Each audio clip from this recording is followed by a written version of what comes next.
NotebookLM got a new video format that turns your notes into 60-second vertical clips. Flashcards just became fully editable and shareable, and now there's a fresh Gemini 3.5 Pro leak claiming it actually beats MYTHOS in private testing. So let's get into all of this. Let's start things off with NotebookLM because Google just added something to it that's kind of a weird combination on paper, which is short form vertical video, but for your study notes. So this dropped on June 30th, where you would upload your sources into a notebook like normal, PDFs, articles, whatever you're working with. And now there's a third video option alongside the two that already existed. This one's called Short Video Overviews, and it's exactly what it sounds like, a 60-second vertical clip that takes one concept out of your material and walks through it with narration and some animation built around it. And the thing worth pointing out, it's actually grounded in your sources. So it's not just generating a generic explainer that happens to sound related. Whatever's specific to your PDF is what shows up exactly in the video. For context, NotebookLM already had the original video overview, which it narrated slides and cinematic video overviews, which is a longer and horizontal built on VO and Gemini. This short form sits between both of those. It's not for sitting down and reviewing a whole deck, but it's built for the 2 minutes before you fall asleep or waiting in line somewhere. Under the hood, it's running on a new model, Nano Banana 2 Lite, officially called Gemini 3.1 Flashlight Image. That dropped the same day as this feature, so it's clearly the reason the whole thing works the way it does. It can generate an image in about 4 seconds, which matters here because a scroll format only works if you can actually produce a lot of these quickly. Now the access side is the usual story with all of these rollouts, Ultra and Pro subscribers only right now on both web and mobile. Free users are getting it too, according to Google, just no date attached to that yet. It's English only at launch, and there's an 18+ requirement, so this isn't rolling out to high schoolers cramming for a test tomorrow, at least not yet. I'm a bit unclear about how this actually changes things. NotebookLM's audio overviews took off because it did something people didn't expect a research tool to do. This one's not really a new capability, it's an existing one repackaged into a format people already scroll through all day.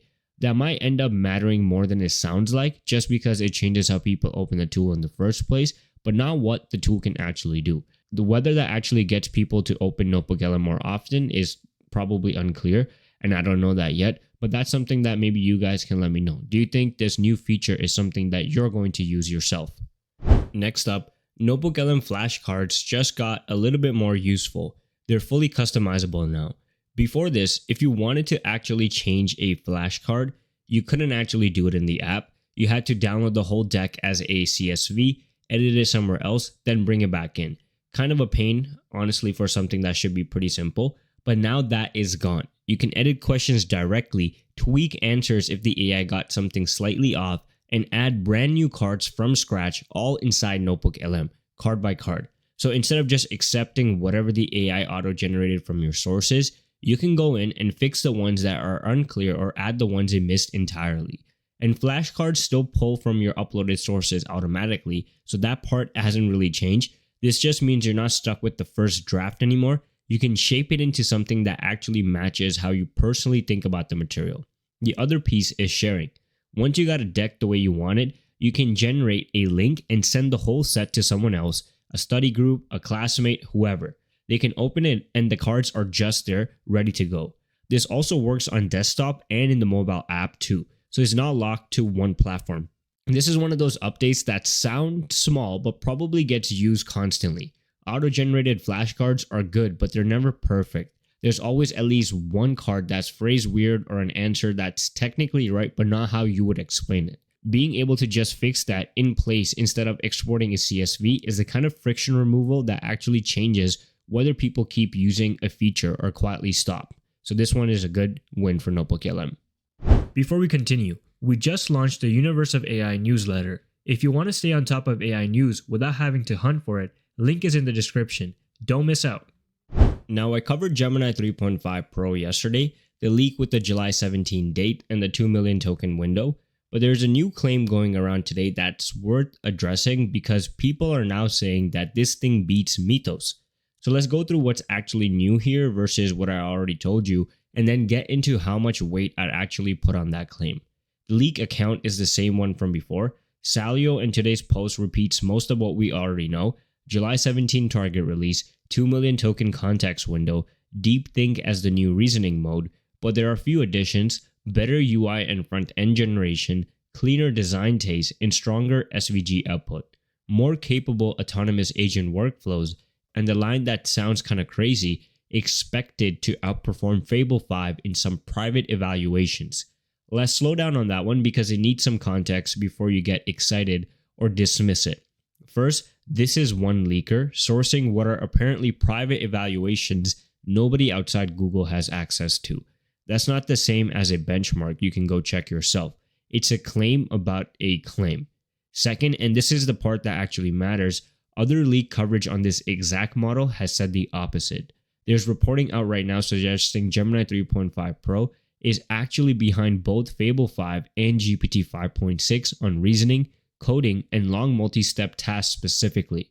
So you got one leak saying it beats the frontier, and a separate leak coverage saying it's behind it. Both can't be fully right, and honestly neither might be, since we're talking about a model that hasn't shipped yet. That's usually a pretty clear sign. We're in the phase where every leaker is describing a slightly different snapshot of a model that's still training, and everyone's filling in gaps with the readings on their own. What I do think is more solid across the leaks, because it's been consistent for weeks now, is the 2 million token context window. That one keeps showing up everywhere, and if it holds, that's genuinely the part we're paying attention to more than any Beats X claim at the moment. Doubling your working memory changes what the model can actually do with big code bases or long documents way more concretely than a private eval score you can't really verify. Deep think also keeps showing up consistently, though there's already a report suggesting it might be locked behind Google's higher tier plan rather than the standard one. So even if deep think is real and it's good, you might not get it unless you're paying for that top plan. The front end and design stuff is newer to this specific leak. Better UI generation, cleaner SVG output. Plausible direction for Google to push in, given how they have historically done a good job with SVG generation, but obviously we will only see when the model actually releases. So I personally believe that Gemini 3.5 Pro is coming probably closer to that July 17 window, since multiple leaks have now converged on a roughly the same time frame. I'm a little bit less confident about the Beats MYTHOS framing specifically, mostly because it's coming from a couple of accounts citing private evaluations, and because other leak coverage on the same model is telling a different story entirely. So take the release date and the context window as the more grounded part of this. Take the performance claims in either direction as rumors still until Google actually ships something and someone can actually run it themselves. But that's it for today's video. Make sure you guys are subscribed to the channel. Follow our new newsletter as well at universeofai.beehive.com. As well, subscribe to the main channel World of AI and support us on X by following the Universe of AIZ as well. Until then, I'll see you guys in the next video.